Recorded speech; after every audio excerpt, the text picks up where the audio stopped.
coffee lovers at coffee bonding with my Abay Comares here at Mana Cafe, Cabanatuan City.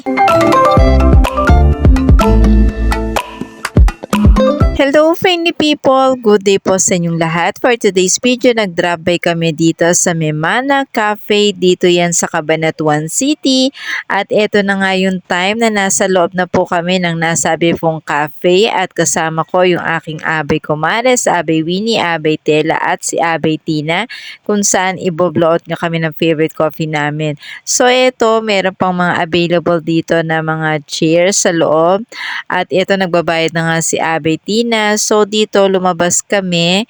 Dito kami sa kanilang pinaka-outdoor dining. So eto, makikita natin yung napakagandang garden po dito sa nasabing cafe. At so refreshing. Located po ito sa may Lakewood, Cabanatuan City. Dito nga pala sa Mana Cafe, sila ay nagsaserve ng mga Nueva Ecija favorite. At eto yung napakaganda pong Christmas light. Another first time ko dito sa Mana Cafe, at ito ay na-discover namin kay Abay Tina.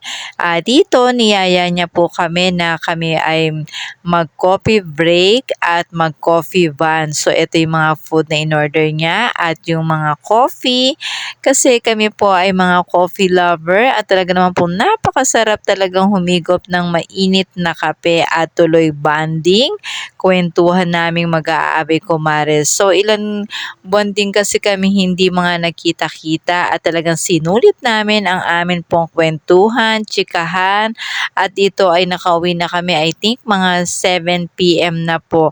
At talaga naman pong ito yung ilan sa memories namin ng aking Abay Comares dito sa Mana Cafe. Thank you for watching. See you po sa next video ko. Bye po!